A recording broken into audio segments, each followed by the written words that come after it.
아가서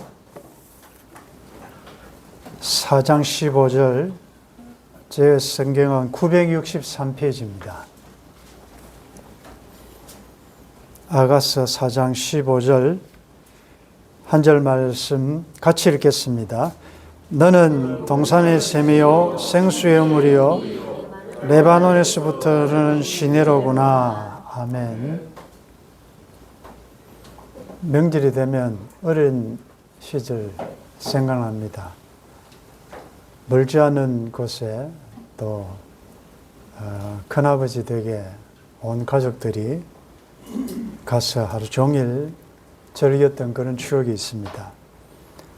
명절이 되면 오히려 가족이 떨어져 있거나 없거나 또 여러 가지 상황으로 힘든 가운데 있는 분들은 마음이 더 외롭고 또 춥게 느껴질 수도 있습니다. 그럼에도 불구하고 명절이 되면 마음이 들뜨고 또 오랜만에 또 가족들이 만나서 그동안 있었던 일들을 서로 나누고 회풀을 풀고 하는 그런 좋은 즐거운 날이면 틀림없습니다. 여러분들 중에 인사하러 가야 되는 그런 분들도 있을 수 있고, 이제 대개는 그런 시절이 지나서 이제는 인사를 받아야 되는 그런 입장에 있는 분들도 있습니다. 음식을 준비하고 선물을 나누고, 그런데 한편으로 가족 간의 관계가 화목하면 이 만남이 굉장히 기대가 되고 들뜨고 좋은데, 우리가 살다 보면 이런저런 문제가 다 생기지 않습니까? 그래서 오히려 그 만남이 부담이 되는 그런 만남도 있습니다. 불안한 마음으로 갔다가 혹시나 했는데 역시나 마음 상하고 또 돌아온 그런 경험들이 우리가 있기 때문에 또 이번에도 그런 만남들을 앞두고 또 마음에 여러 가지 좀 부담이 되는 분들도 있을 것입니다. 그때에 우리가 생각할 것은 특히 오늘 본문 말씀을 통하여 우리는 어떤 존재인가, 나는 누군가, 나의 삶의 목적은 무엇인가를 다시 한번 적용해 보면서 본문에서 지혜를 얻도록 하겠습니다. 아가서는 노래 중의 노래라는 책이죠. 아가서에는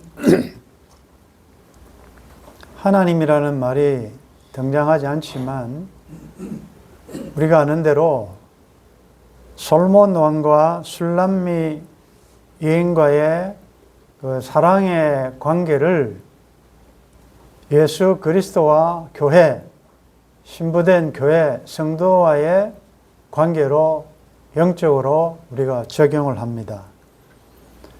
전혀 솔로몬 왕의 아내가 될 수 없는 이방인, 천한, 술람미 같은 여인을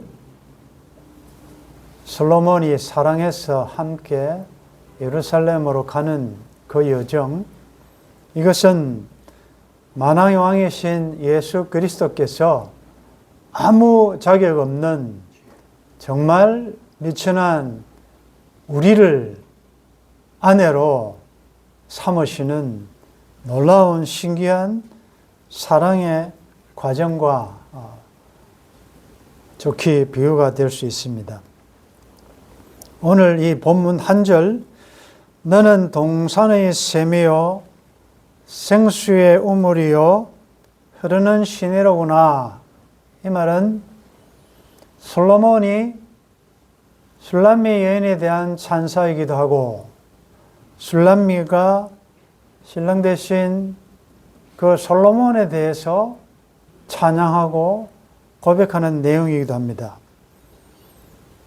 우리 주님은 동산의 샘이요 생수의 우물이요 흐르는 시내입니다.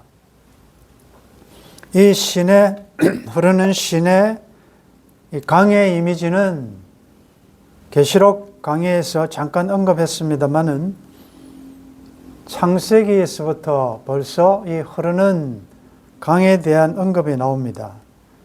창세기 2장 8절에 여호와 하나님이 동방의 에덴에 동산을 창설하시고 그 지으신 사람을 거기 두시니라. 여호와 하나님이 그 땅에서 보기 아름답고 먹기에 좋은 나무가 나게 하시니 동산 가운데에는 생명나무와 선악을 알게 하는 나무도 있더라. 10절에 보면 강이 에덴에서 흘러나와 동산을 적시고 거기서부터 갈라져 내 근원이 되었으니, 강이 에덴에서부터 흘러나와 동산을 적시면서 에덴에서 발효된 이 강이 계속 역사를 따라 시대를 따라 흘러 계속 흐릅니다. 많은 부분이 있겠지만 에스겔서 47장에 보면 그가 나를 데리고 성전문에 이르시니 그 성전의 앞면이 동쪽을 향하였는데 그 문지방 밑에서 물이 나와 동쪽으로 흐르다가 성전 오른쪽 제단 남쪽으로 흘러내리더라. 이 물이 계속 강이 흘러갑니다. 이 강이 결국은 어디까지 갑니까? 성경의 마지막 요한계시록 22장에 보면 그가 수정같이 맑은 생명수의 강을 내게 보이니 하나님과 및 어린 양의 보좌로부터 나와서 길 가운데로 흐르더라. 계속 이 강, 그러니까 이 물은 하나님의 은혜, 또 예수 그리스도의 피, 생명, 요한복음에 보면 성령, 다양하게 우리가 표현할 수 있는데 이 물의 출처가 어디냐? 출발점은 하나님과 어린 양으로부터, 그리고 이것의 결정판은 예수님이 십자가에 설리신 그 보혈, 보배 피가 흘러서며 나왔다. 이게 이제 계시록 에스겔 47장에 보면 확실하게 나타납니다. 에스겔 47장 9절에 보면 이 강물이 이르는 곳마다 번성하는 모든 생물이 살고, 8절에 이 물이 동쪽으로 향하여 흘러 아라바로 내려가서 바다에 이르리니 이 흘러내리는 물로 그 바다의 물이 되살아나리라. 되살아난다는 말은 이 강이, 바다가 죽었다는 말인데 이게 이제 역사적으로 사해를 가르친다. 죽었던 사해와 같은 그 바다가 이 강물이 흘러가니까 다시 살아나더라. 요한복음 7장 37절에 명절 끝날 곧 큰 날에 예수께서 서서 외쳐 이르시되 누구든지 목마르거든 내게로 와서 마시라. 나를 믿는 자는 성경에 이른 것 같이 그 배에서 생수의 강이 흘러나오리라. 적용하면 이 강물이 흘러 저와 여러분들에게까지도 왔는데 사해와 같이 죽었던 우리의 심령이 이 흘러내리는 강물로 인해서 살아났고, 계시록의 표현에 하면 죽었던 우리가 살아날 뿐만 아니라 우리의 죽었던 영이 살아남으로 이제는 부족하지만 성령의 역사로 하나님의 열심으로 이제는 시제를 쫓아 과실을 맺는 성령의 열매를 맺는 단계까지 이르게 되었다는 사실입니다. 아멘. 자, 그러면 이 강물이 흘러서 나에게 와서 죽었던 나를 살렸다. 성경은 계속 이 강물이 흘러간다.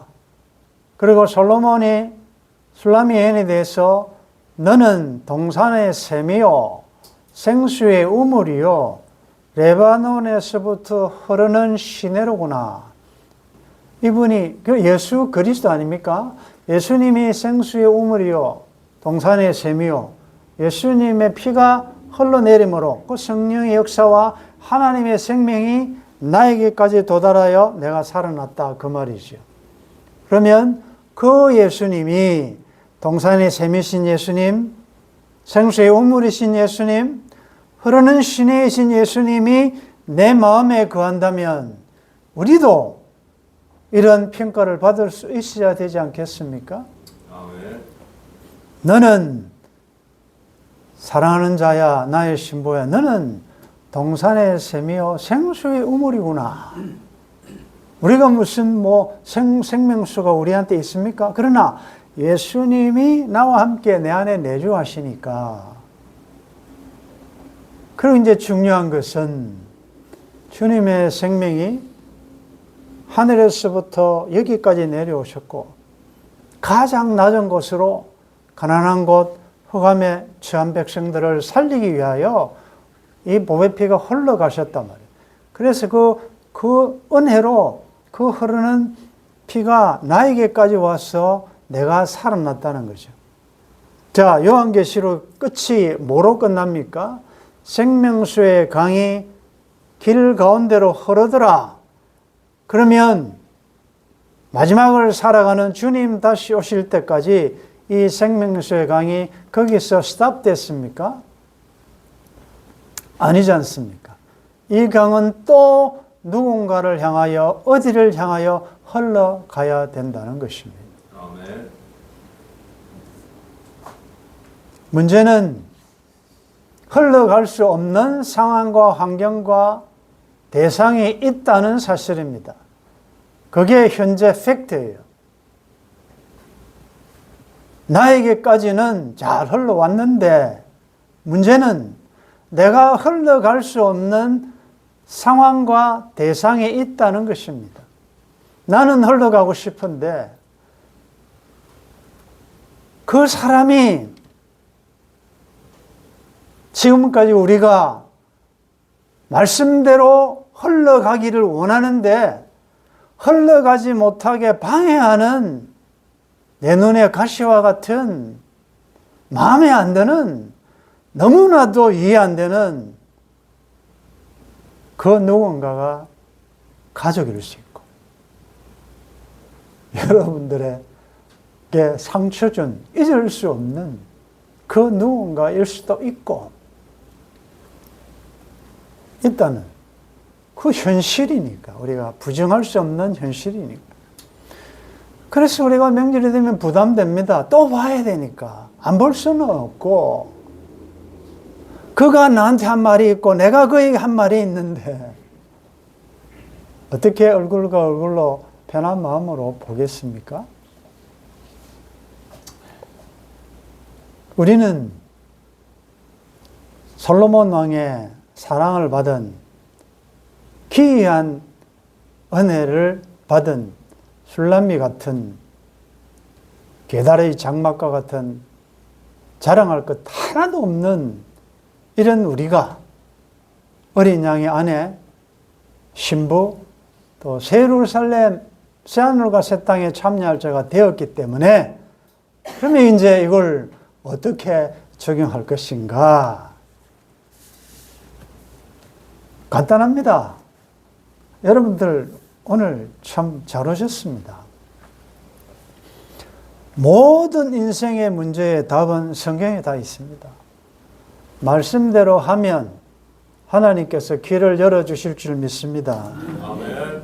여러분들 그동안에 고민하고 상담해보고 뭐 이렇게 저렇게 다 해봤지만 안 되는 걸 여러분들 아시죠?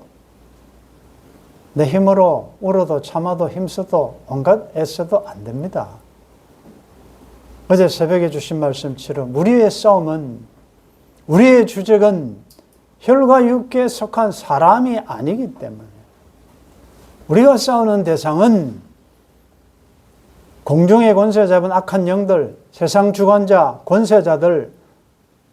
계시록적의 표현에 의하면 어제 여러분들 메시지 들으신 분들은 들으셨겠지만, 바다에서 나온 짐승, 땅에서 나온 짐승, 몸통인 사탄, 보이지 않는 이런 대상과 우리가 싸우는데,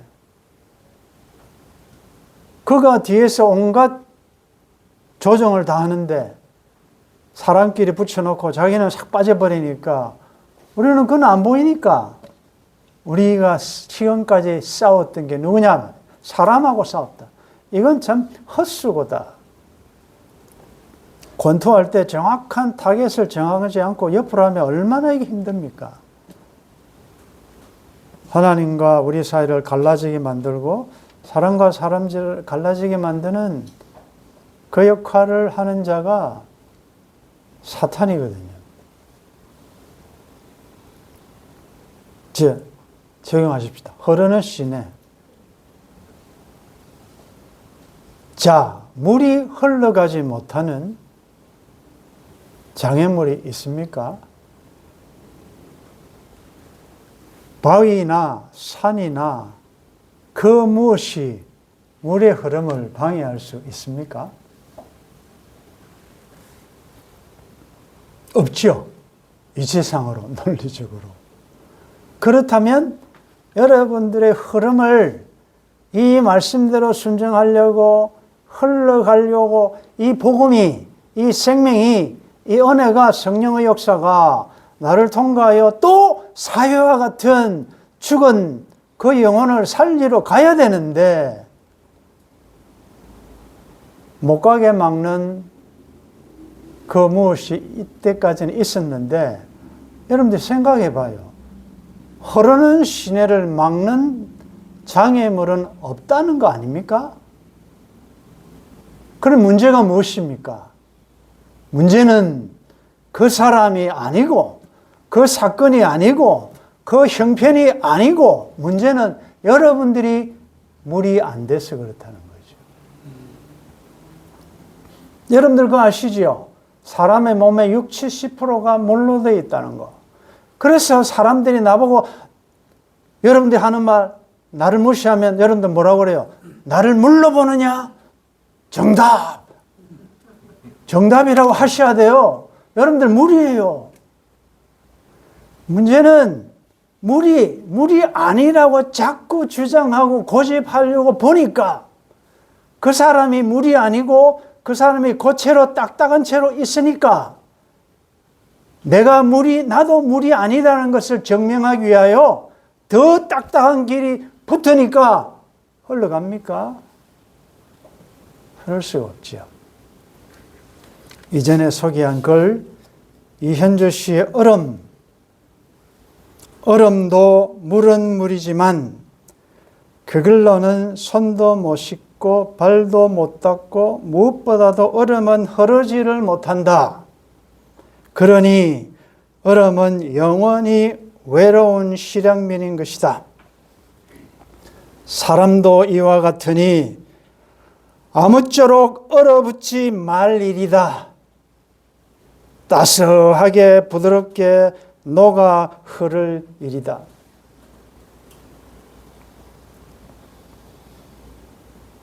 나의 자존심, 그가 나에게 행한 일들, 도저히 이해하고 용서할 수 없는 일들,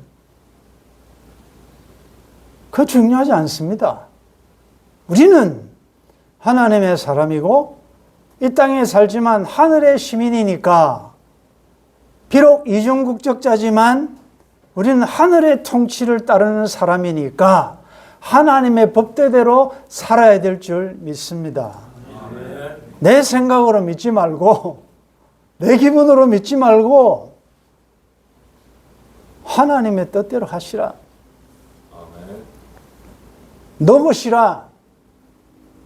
성령의 역사로 불같은 성령이 임하여 내 자아가, 내 자존심이, 내 고집이, 내 생각이, 나의 완악함이 상대방 보지 말고 내가 물이 되면 흘러갈 수 있고, 이 강물이 흘러가야 그 사회와 같은 바다가 살아날 건데, 내가 그렇게 하지 못하므로 딱딱한 채로 그 사람 같이 이에는 이로 눈은 눈으로 이렇게 하니까 박수는 손바닥에 마주쳐야 나듯이 소리가 똑같다는 거죠.